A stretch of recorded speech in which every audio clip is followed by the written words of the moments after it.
안녕하세요. 반갑습니다. 저는 커뮤니케이션 학을 공부하고 있는 커뮤니케이션 학 박사 정은입니다. 반갑습니다.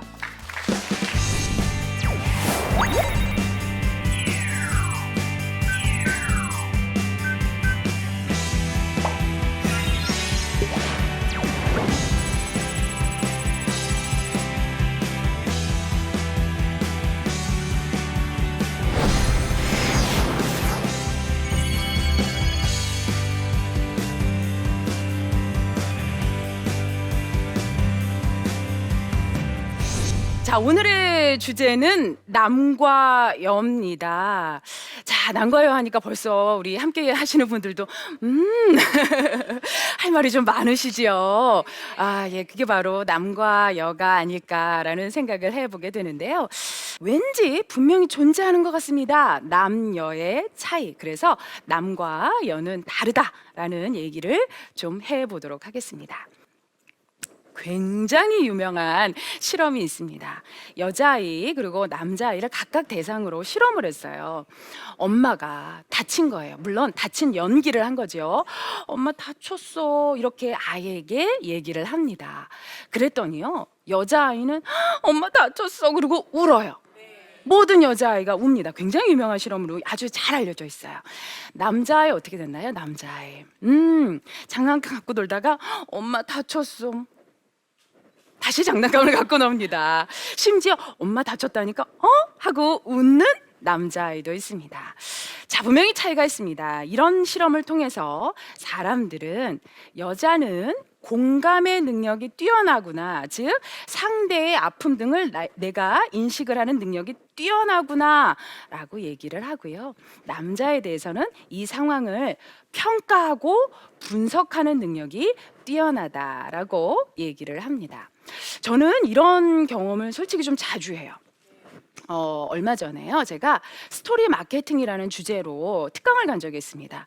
여성 3분, 남성 3분 딱 이렇게 구성이 된 분들이었는데 너무 신기한 거예요. 뭐냐 하면 남성분들은 객관적인 데이터를 딱 들이대고 언제부터 딱 얼마를 투자를 했더니 이런 기간이 지나서 이런 결과를 나왔다라고 아주 정확하게 얘기하시는 스타일이었고요.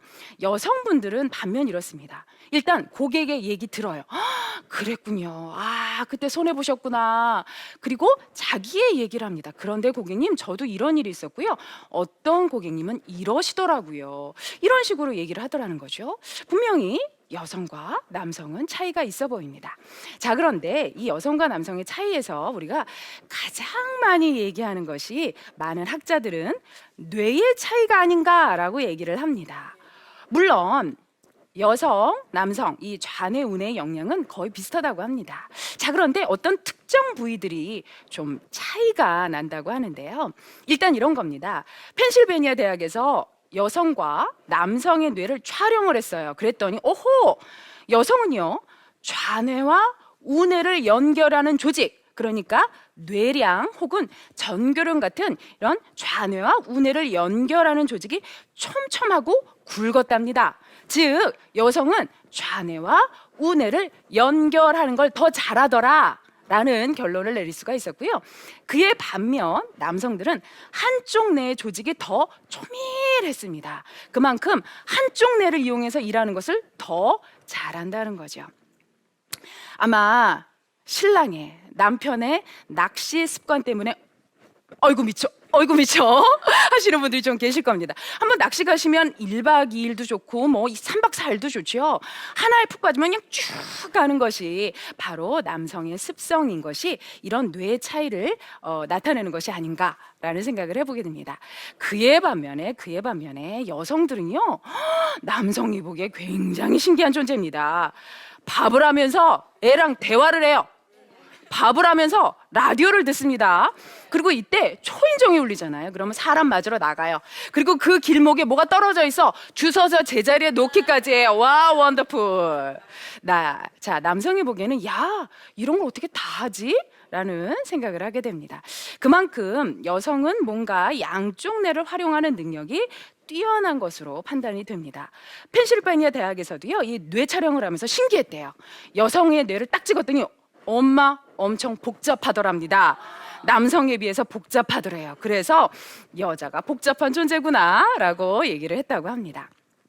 그뿐만이 아니라 좌뇌는요, 뭐 이성적, 분석적, 계산적, 논리적 이런 역할을 많이 합니다. 특히 남성이 좌뇌로 생각을 많이 하게 되는데요. 이 우뇌는요, 종합적, 감성적, 직관적, 예술적 성향을 가지고 있습니다. 즉 아주 쉽게 얘기하면 좌뇌는 좀 이성적 경향이 있는 것 같고요, 우뇌는 좀 감성적 경향이 있는 것 같습니다.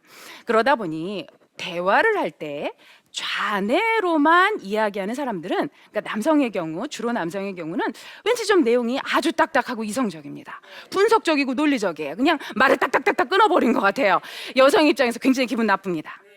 그죠? 하지만 또 남성의 입장에서 봤을 때 여성은요, 좌뇌와 우뇌를 연결하기 때문에 대화에서 감정을 딱 개입을 시킵니다. 그러다 보니까 감정을 이해하거나 또 표현하는 능력이 좋은 건 알겠어요.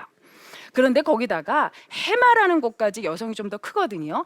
여기가 기억력을 또 관할을 합니다. 그러다 보니까 이 여성은요, 감정에 관련된 기억 중에서 지금 유사한데 기분이 썩 좋지 않은 지금 유사한 상황과 비슷했던 그 상황들이 기억이 나는 겁니다. 그러다 보면은 연인끼리 싸울 때 남편 혹은 남성은 이렇게 얘기합니다. 지금 문제를 가지고 얘기를 하게 되는데 여성들은 자기는 그때도 그랬어. 그때도 이렇게 해서 안 한다고 나하고 약속을 했는데 또 그랬어. 이렇게 얘기를 하는 거죠. 그러다 보면 남성들이 이게 뭔 말인지 자기는 기억도 못하는 얘기를 가지고, 그래서 제 주변에 어떤 분은 우리 아내는요, 말도 안 되는 별 얘기 아닌 것 같고 물고 늘어져요 라고까지 얘기를 하더라는 거죠. 그만큼 분명히 좌뇌와 우뇌의 역할의 차이에서 오는 남녀의 차이가 있습니다. 또 재밌는 거 하나 좀 얘기해 드릴까요? 남성들이 왜 그렇게 자동차에 열광할까요? 어릴 때부터 왜 그렇게 장난감도 움직이는 거, 요즘 막 날아다니는 그런 장난감들도 많잖아요. 그런 거에 열광할까요? 이 남자들은요, 망막세포에 M세포가 많다고 합니다. 요게요, 움직임을 포착하는 거래요. 그래서 남자아이들은 너는 자동차를 갖고 놀아야 남자답게 크는 거야 라고 가르쳐주지 않아도 움직이는 거 보면 막 쫓아가게 되어 있는 겁니다. 그에 반면에 여자들은요, 이 눈 망막세포에 P세포가 많답니다. 근데 이 P세포는요, 색감, 질감을 구분해낸대요. 이런 거죠. 남성분들 여기 몇 분 계시니까 혹시 빨강, 주홍, 다홍, 분홍을 구별해내시나요? 이게 지금 무슨 질문인가 싶죠? 예, 빨강, 다홍, 주홍, 분홍, 여성들은 척척 구분해냅니다. 그것뿐만 아니라 이 분홍, 핑크 있잖아요. 핑크도요, 인디언 핑크가 있고요, 핫핑크가 있고요, 체리 핑크가 있고요. 남성의 입장에서는 이 스카프나 저 스카프나 똑같은 것 같은데 여자는 극명한 차이를 알아냅니다. 그만큼 이 여성들은요, 색감 구분에 뛰어나다는 것도 하나의 정설로 또 내려져 오고 있습니다. 게다가요, 제가 이런 거 한번 질문을 드려볼게요. 여러분 끄덕끄덕 아니면 도리도리 해주세요. 혹시 남자가요, 말을 잘 못 알아듣는 것 같으세요? 그죠? 근데요, 청력세포도 남성과 여성이 차이가 있답니다. 그래요. 그래서 신발과 축구라는 단어를 양쪽 귀로 동시에 들려줬어요. 그랬더니 여성들은 신발, 축구 척척 알아듣는데 남성들은 둘 중에 한 단어만 알아들었다고 합니다. 그러니까 남성이 원래 그런 거예요. 우리 남편은요, 아기가 우는데요, 못 알아줘요 라고 하시는 건 아마 이런 차이에서 비롯된 것이 아닌가라는 생각을 해보게 됩니다. 자, 그리고요, 세상에 남성과 여성은 호르몬 때문에도 차이가 난다라는 얘기도 아주 많은 학설로 전해져 오고 있습니다. 남성을 지배하는 호르몬은 테스토스테론, 안드로겐 같은 것이고요. 여성을 지배하는 호르몬은 프로게스테론 그리고 에스트로겐 같은 것입니다. 남성의 호르몬은요, 공격성, 성적 자극 이런 것들을 알려주는 호르몬이 되겠고요. 여성의 호르몬은 유대, 화합을 알려주는 호르몬입니다. 그것만 봐도 벌써 차이가 나고요. 여러분 혹시 사랑의 호르몬이라는 옥시토신 들어보셨나요? 이 옥시토신이 또 많이 분비가 돼야 되는데 남성보다 여성이 5배 정도 더 분비가 되더라라는 연구 결과도 있습니다. 그러니까 분명히 차이가 있어요. 이 두 존재는 분명히 차이가 있습니다. 그렇다면 가정, 또 사랑, 그리고 사회생활을 잘 하시려면 이 두 존재의 차이, 다름을 인정하고 이해했을 때 훨씬 더 원활하게 우리가 행복한 해피라이프 생활을 할 수 있지 않을까라는 생각을 해보게 됩니다. 자, 그러면 이렇게 차이를 제가 소개를 해드리면서도 이 얘기를 안 해드릴 수가 없습니다. 창세기에 우리는요 하나님의 형상대로 지어졌습니다. 굉장히 복 받았죠 우리. 너무 행복한 일입니다. 가끔 저는 상상을 할 때마다 내가 하나님의 형상과 비슷하단 말이야? 라고 생각하면 제가 꽤 괜찮아 보여요. 여러분도 그러시죠? 제가 꽤 괜찮아 보입니다. 자, 그런데 여러분 창세기 잘 읽어보시면요 남자는요 흙으로 지어졌잖아요. 그죠? 여자는요 갈비뼈 하나 취해서 지어졌어요. 처음부터 차이가 나죠?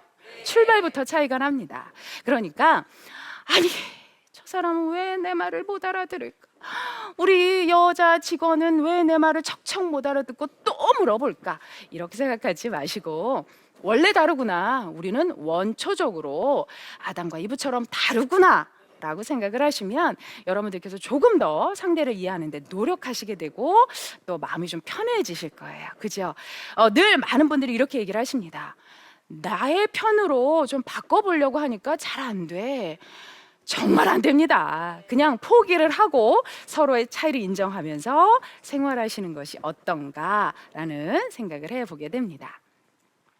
자, 그러면 몇 가지 차이점만 제가 좀 말씀을 드리면서 그 차이에서 비롯된 좀 구체적인 대화법을 좀 소개를 해 드릴까 합니다. 남성은요 결과 중심적입니다. 사냥하잖아요. 사냥을 해야 돼요. 그래서 사냥감을 딱 포획했으면 그만인 겁니다. 뭐 다른 거 필요 없어요. 그래서 목적 중심이고요. 결과 중심입니다. 그래서 사고 방식도 대화의 방식도 연역적입니다. 결과가 중요한 그런 존재예요. 그리고요 남성에게는 야망이 있다 이런 얘기 들어보셨죠? 남성은 이상향을 생각합니다. 그래서 남성들하고 대화해 보면 왜 이렇게 현실적이지 않지? 라고 생각하는 경우 있으시죠? 남성은 원래 추상적인 어떤 것을 좀 지향하는 그런 존재입니다. 그리고 혹시 부부간에 싸움해 보신 적이 있으실 겁니다. 연인 간에 싸움해 보신 적 있으실 거예요. 희한하게 싸움을 하고 나면 남자들이요 대화가 안 됩니다. 스트레스를 받으면 일에 집중하고 말은 꾹, 입은 꾹 닫아버리기 때문에 침묵의 성향을 보이는 겁니다. 자, 그에 반면에 여자들은 채집해야 되잖아요. 산에 나가서 딸기 따야죠. 앵두 따야죠. 쑥 해야죠. 그러다 보니까 채집은 과정이죠. 그런 여러 하나, 둘, 셋, 넷 이렇게 과정 속에서 있습니다. 그러다 보니까 쭉 따서 나는 이만큼 모았어 라는 결과를 갖게 되죠. 그러니까 숫사자가 바로 뭐 염소를 탕 낚아채는 거하고는 다른 현상입니다. 이런 과정들을 모아서 이런 결과를 만들었어 라고 얘기하는 만큼 여성의 사고, 대화는 귀납적입니다. 끝에 결말이 나와요. 앞에 결론이 있어야 하는 남성과 끝에 결론이 있어야 하는 여성, 대화가 안 되겠죠 당연히. 네, 이 차이는 다음 시간에 제가 어떻게 좁힐 수 있는지 말씀을 좀 드릴게요. 그리고 여성은 구체적입니다. 여성은 현실적이에요. 여성은요 남성은 아예 어떻게도 되겠지 뭐. 또 한 방 있지 않겠어? 이렇게 얘기하시는 반면 여성은요 차곡차곡 모아요. 저걸 살려면 나는 이걸 차곡차곡 모아야 해. 이런 생각을 한단 말이죠. 굉장히 구체적입니다. 그리고 여성은 수다의 힘을 믿습니다.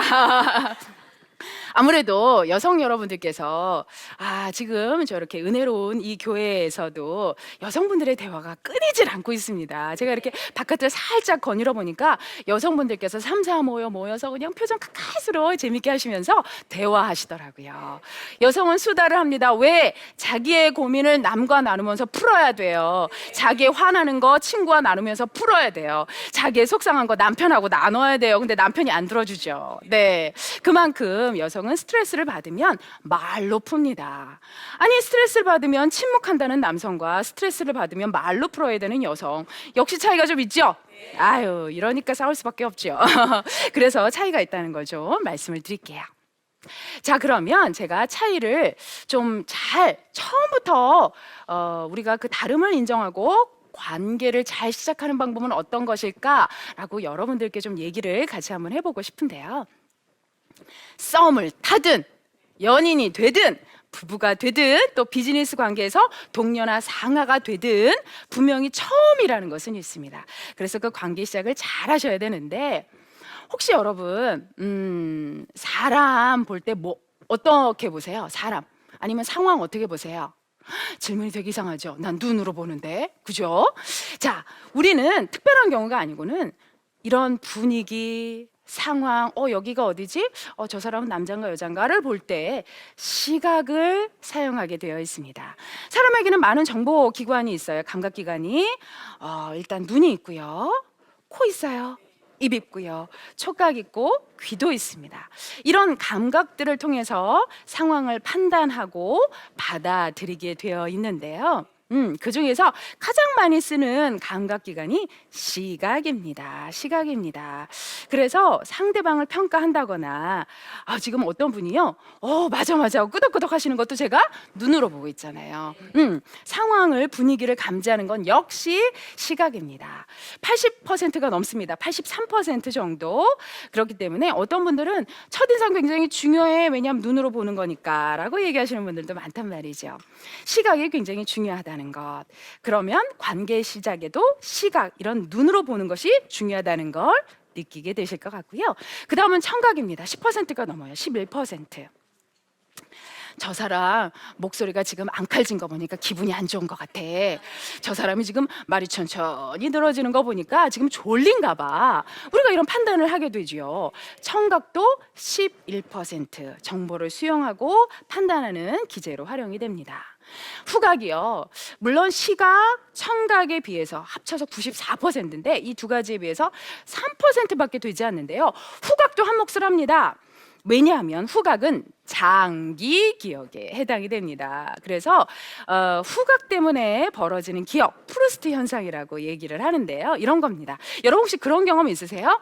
옛날 할머니가 해주시던 전의 냄새, 옛날, 요즘 사서 먹는 전하고 좀 다른, 엄마가 옛날 할머니가 해주셨던 전의 냄새 딱 맡으면 할머님이, 돌아가신 할머님이 싹 기억이 나시죠? 네. 만약에 어떤 남성이 이렇게 딱 지나가는데 스킨이, 어머, 내 첫사랑하고 스킨이 똑같아, 요런 로션 냄새가 똑같아 하면 첫사랑이 떠오르실 겁니다. 이게 바로 프루스트 현상인데요. 후각은 장기 기억에 영향을 미치는 만큼 시각, 청각보다 중요하지 않다고 생각하지 마시고, 혹시 내가 사람을 처음 만날 때 좀 쑥스러움 좀 타는데, 난 좀 말을 잘 못하는데 저 사람이 좀 먼저 좀 건너와서 좀 말을 해주면 안 되나? 이런 생각을 하신다면 좀 은은한, 너무 깜짝 놀랄 만한 그런 향수 말고 누구를 기분 좋게 할 수 있는 은은한 향수를 한번 활용해 보시는 것도 괜찮습니다. 자, 그럼 이렇게 시각, 청각, 후각 등에 대해서 말씀을 드렸는데, 시각, 청각, 후각은 결론적으로 기억을 남기게 됩니다. 상황에 대한 평가를 남기게 되고요, 분석을 남기게 돼요. 그렇다면 보여지는 그런 느낌이, 어머 저 사람 참 분위기 좋다, 어머 옷을 참 예쁘게 입네, 이런 호감 만들어낼 필요가 있겠죠. 제가 그런 책 제목을 알고 있습니다. 한번 따라해 주시겠어요? 좋아하면 판단하지 않는다. 뭐라고요? 좋아하면 판단하지 않는다. 그런 책 제목을 본 적이 있습니다. 그래요. 호감의 키워드가 있으면 관계의 시작이 좋습니다. 바로 이런 호감을 만드는데 이 감각기관을 한번 이용해 보도록 하겠습니다. 이것이 바로 인상 형성의 법칙인데요. 뇌는요, 처음 만나는 어떤 상황, 처음 맞닥뜨리게 되는 어떤 상황, 분위기, 아니면 처음 만나게 되는, 접하게 되는 사람에 대해서 그때 보여지는 정보는 빨리 받아들입니다. 빨리 받아들여요. 그리고 이것이 굉장히 오래 갑니다. 뭐 첫인상에 관해서 연구하시는 많은 학자들은 이런 것을 초두 효과라고 얘기를 하는데요. 그 대신 뒤에 들어온 정보는요, 앞에 생긴 정보가 상충을 했을 때 이것을 바꾸는데 너무너무 힘이 듭니다. 그만큼 처음에 정보를 잘 드려야 돼요. 내가 처음에 정보를 잘 드려야 돼요. 저 오늘 괜찮아요? 아, 네네. 오늘 대답이 좀 시원치 않으셨어요? 저 괜찮아요? 네, 처음에 정보를 제가 잘 드려야 됩니다. 왜냐하면 다시 한번 말씀드리지만 뇌는 첫 정보를 빨리 받아들이기 때문입니다. 그렇다고 했을 때 첫 정보, 저는 이 얘기를 드리고 싶습니다. 앨런 피즈와 바바라 피즈는요, 책에서 이런 얘기를 하고 있습니다. 이성의 관계였을 때 상대방이 내 사람이 될 것이다 라고 판단하는 시간은 4분도 채 걸리지 않는다 라고 얘기를 합니다. 저 사람은 내 사람이 될 거야 라고 생각하는데 4분도 걸리지 않는다 라고 얘기를 합니다. 흔히 첫인상을 연구하시는 많은 분들은 첫인상은 3초 안에 결정된다 라는 얘기도 하거든요. 이게 말 때문에 그렇게 될까요? 아니요, 아니요. 바로 비언어 때문에 그렇게 됩니다. 비언어란 뭐냐면 말이나 글, 즉 언어가 아닌 표정, 행동, 또 뭐 옷차림 이런 것을 의미하는 것입니다. 이 비언어로 소통을 하게 되면 훨씬 더 여러분들께서 상대방에게 호감을 받을 확률이 높은데요. 자, 이 얘기 아마 굉장히 유명한 얘기입니다. 제가 이 호감을 받게 되는 방법을 좀 알려드릴게요. 사람의 눈은 그들의 말과 바꿀 만큼 중요하다. 시인 에머스의 얘기고요. 또 맹자께서는 사람을 판단하는데 눈동자만한 것이 없다라는 얘기도 했습니다. 그만큼 눈맞춤은 굉장히 큰 역할을 해냅니다. 눈맞춤은요, 사람에게 관심을 드러내는 거예요. 나 당신한테 관심 있어요 하는 역할도 해주고요. 저 매력 있지 않아요? 라는 역할도 해주고요. 또 설득을 하기도 합니다. 눈맞춤을 하면서 얘기를 하면 상대가 내 의견에 동조해 줄 확률도 굉장히 높아집니다. 그 중에 굉장히 유명한 실험이 있습니다. 켈러만과 루이스는 이런 실험을 하는데요. 무작위로 남자를 그리고 여자를 동수로 딱 모셨어요. 그리고 딱 두 그룹으로 나누어서 한쪽 그룹에는 그냥 서로 모르는 사이니까 그냥 편히 계세요.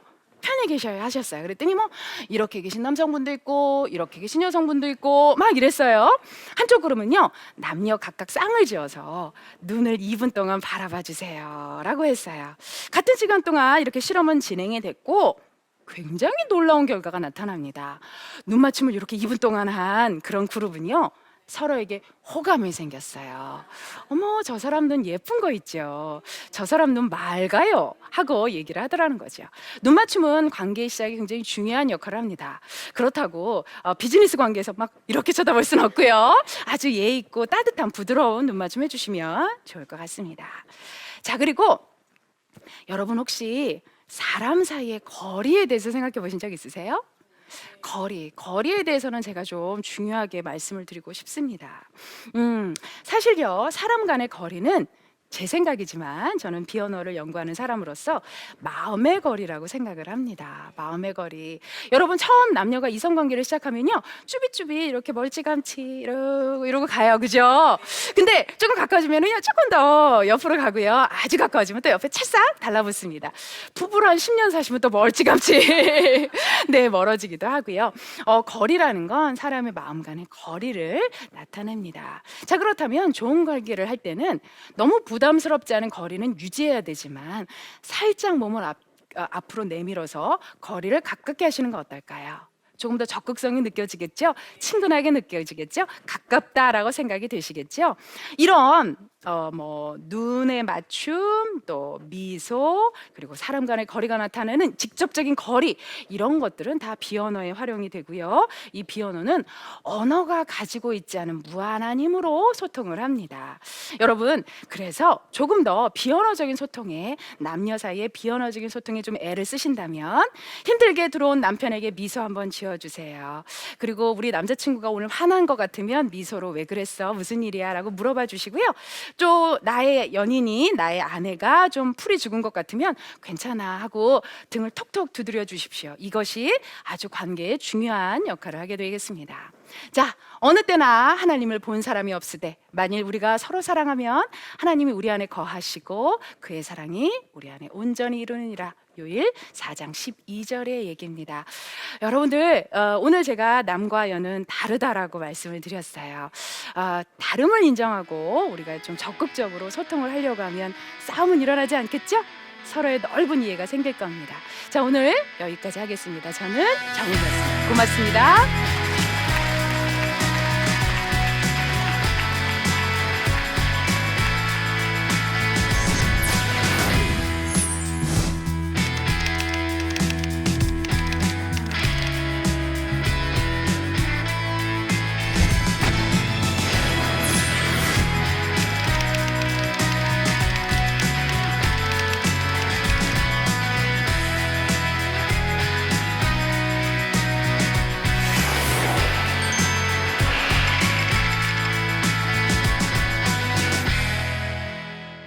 자, 강의가 좀 도움이 되셨습니까?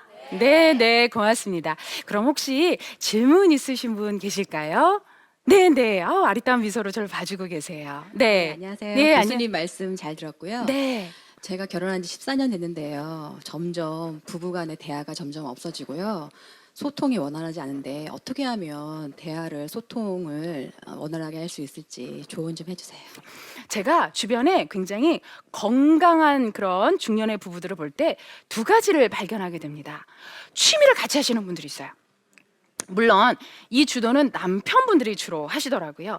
등산 가자고 그러면 아이고 허리 아파 죽겠는데 무슨 등산을 가냐고 또 아내분들이 사실 이렇게 얘기하세요. 근데 계속 좀 권유해 보셔야죠. 그래서 좀 낮은 산부터 도전을 해보시는 겁니다.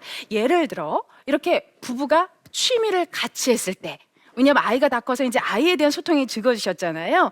이럴 때 취미에 대한 관심사에 대한 소통이 좀 많아지는 것, 이게 가장 건강한 부부 중에 한 부부시더라고요.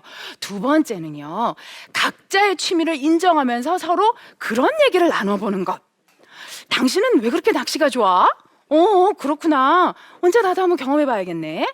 아니, 당신은 그렇게 친구들하고 수다 떠는 게 재밌어? 나는 이런 이유로 재밌어. 그래, 오케이, 그럼 자주 해. 라고 인정해 주시는 것. 이것도 꽤 괜찮은 건강한 부부시더라고요.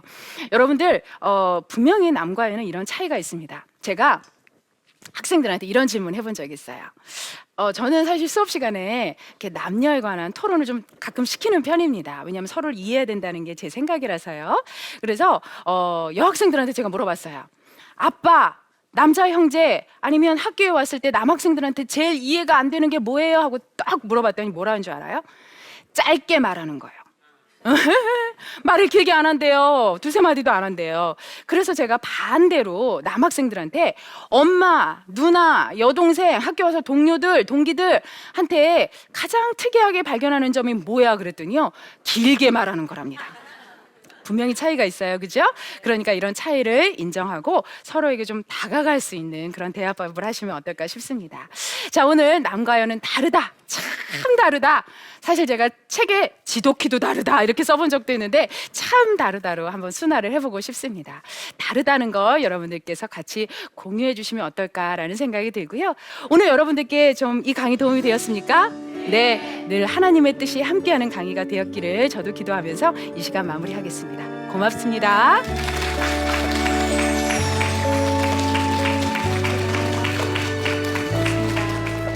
메시지는 이겁니다. 우리 아들 철수가 앞에 생긴 수학학원에 가야 해. 돈 드는 일이잖아요. 있잖아요, 여보.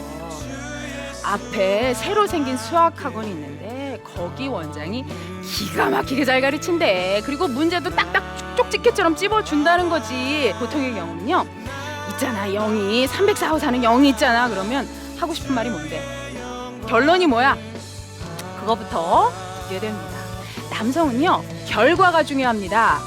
여성은요, 어떤 일의 중간중간 과정에 얘기를 합니다. 사냥감을 포획하는 남성과 채집을 하는 여성은 그렇게 차이가 나는 것이죠.